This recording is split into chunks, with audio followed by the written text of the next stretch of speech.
Salam bercahaya, saudaraku, sahabat, dimanapun berada. Salam bercahaya, para jiwa yang diberkati.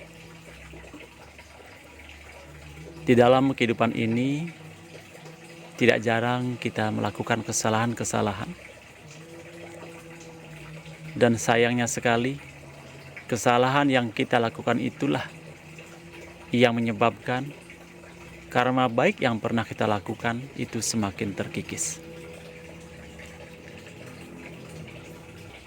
Hal-hal yang tidak baik yang telah kita lakukan itu pula yang malah menyebabkan vibrasi dan pancaran energi kita ke semesta raya semakin hari semakin tidak bisa maksimal.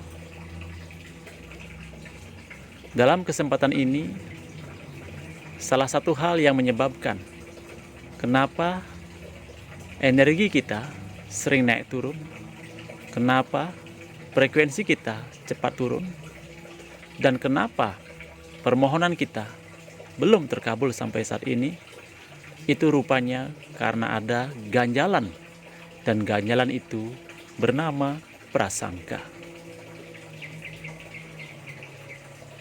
Ketika kita berprasangka yang tidak baik pada seseorang, sesungguhnya kita tanpa disadari sudah menggugurkan doa-doa baik kita, doa-doa permintaan kita, dan perbuatan-perbuatan baik kita. Sebagaimana halnya orang bijak mengatakan, ketika perbuatan baik dicampur dengan perbuatan yang tidak baik, maka balasannya adalah kekosongan itu sendiri. Dengan kata lain, tatkala kita sudah rajin memohon dan meminta pada Yang Maha Kuasa, tetapi kita dalam keseharian masih saja melakukan hal-hal yang bertentangan dengan fitrah kehidupan, maka semua itu akan sia-sia saja. Nah, sahabat, saudaraku sekalian, di kesempatan yang berbahagia ini,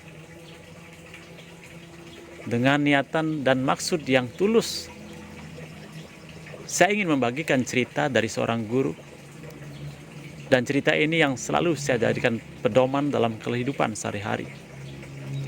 Besar harapan saya, cerita ini juga bisa Bapak Ibu sahabat sekalian jadikan pedoman di dalam kehidupan sehari-hari, demi tercapainya keberkahan, kedamaian, dan ketentraman dalam kehidupan di semesta ini.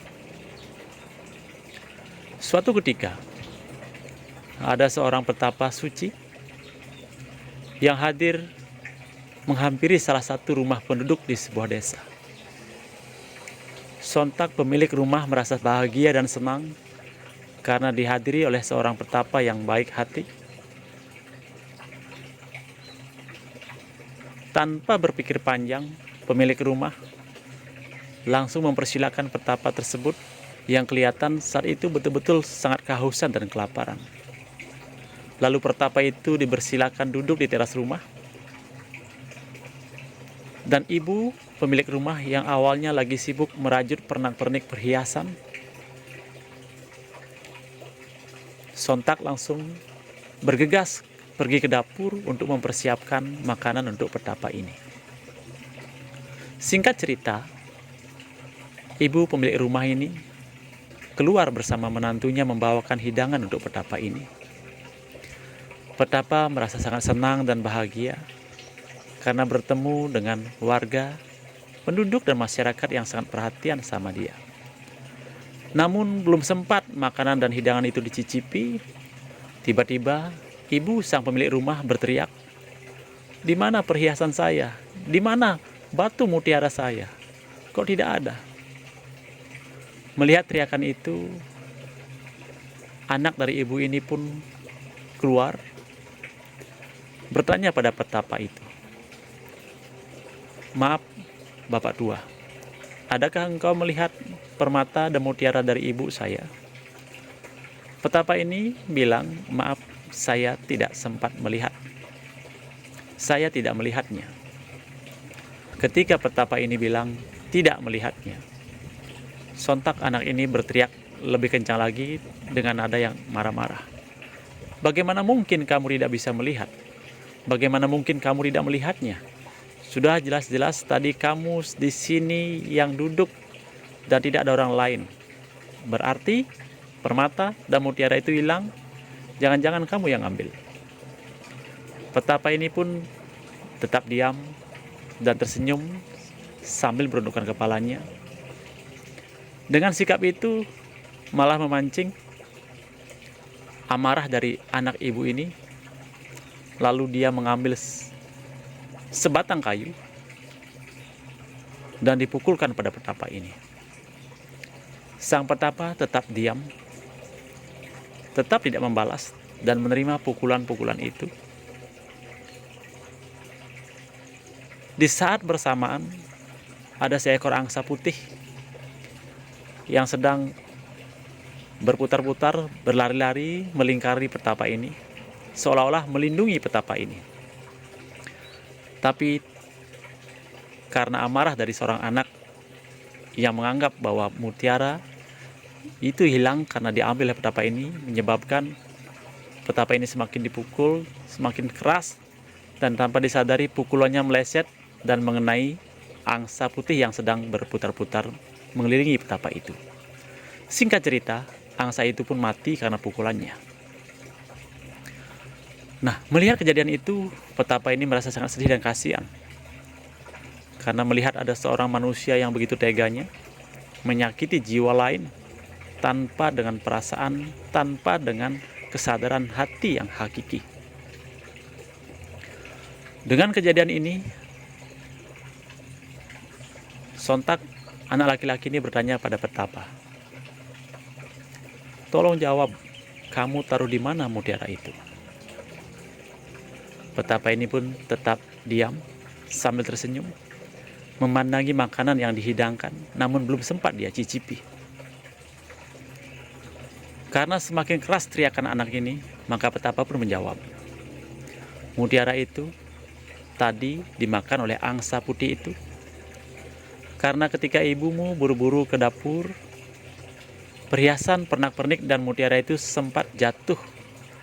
Dan angsa ini kebetulan saja lewat di depannya dan dikira mutiara itu adalah makanannya, maka dimakanlah mutiaramu itu." Mendengar jawaban dari petapa ini, ibu, anak dan menantu ini merasa tidak puas dan tidak yakin. Lalu mereka berkata, "Kalau memang benar apa yang kamu ucapkan, berhubung ini angsa sudah mati, saya akan buka isi perutnya."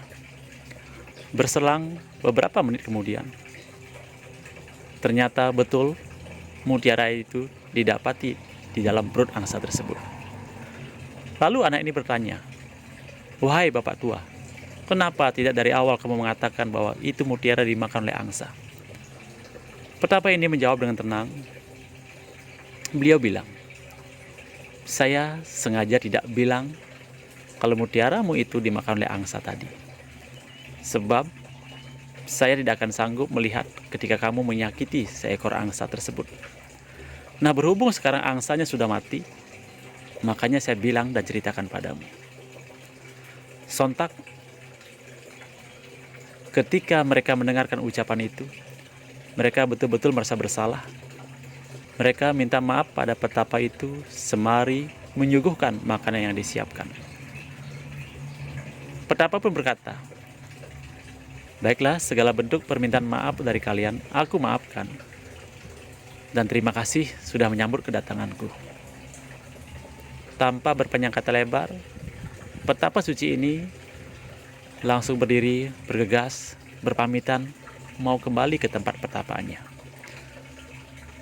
Singkat cerita, pemilik rumah ini merasa menyesal karena telah menganggap orang baik sebagai pencuri, karena telah berprasangka yang tidak baik pada seseorang, yang menyebabkan segala bentuk pengorbanan yang dalam hal tadi adalah makanan dan hidangan yang disiapkan tidak dimakan ataupun dicicipi oleh petapa suci tadi itu. Dan petapa ini pergi begitu saja. Dan yang tersisa hanyalah penyesalan-penyesalan dalam hati. Nah sahabat, Bapak Ibu sekalian, dalam kehidupan sehari-hari kita sering berbuat seperti itu. Kita sudah menuduh terlebih dahulu, berprasangka terlebih dahulu, padahal kita belum tentu tahu sebenarnya seperti apa. Dalam kehidupan sehari-hari, kita sering menyakiti sesama kita sering melukai perasaan saudara yang lain, tetangga kita, kerabat kita, padahal sejatinya dia juga makhluk ciptaan dari Yang Maha Kuasa, yang harus senantiasa kita jaga, kita sayangi, dan kita hormati. Nah, Bapak Ibu sekalian, bercermin dari kejadian tadi, sudah sepantasnya dan semestinya kita sebagai hamba-hamba ciptaan Beliau, sebagai hamba-hamba bagian dari kehidupan semesta ini, agar lebih waspada dalam menilai seseorang, lebih jernih sebelum memberikan pendapat, dan lebih berhati-hati sebelum menyakiti hati orang lain. Sebagaimana orang bijak mengatakan, satu kata, satu tindakan yang menyakiti perasaan orang lain, itu sama halnya seperti sebatang paku yang ditancapkan pada sebuah pohon. Meskipun pakunya telah kamu cabut, namun tetap masih ada bekas paku itu di pohon tersebut. Begitu halnya dengan manusia. Terkala kita berkata yang tidak baik, bersikap yang tidak baik sama orang lain, meskipun kita sudah meminta maaf dan kita pun sudah dimaafkan, tapi lukanya masih tetap membekas di hati orang itu. Satu hal yang harus kita pahami bahwasannya, terkala kita menorehkan luka di hati orang lain, maka itu sama halnya kita sedang menabur benih-benih yang akan menghambat kehadiran keberkahan dalam hidup kita. Nah, sahabat, saudaraku sekalian, mulai hari ini, ayo bersama-sama menjaga pikiran, perkataan, dan tindakan kita.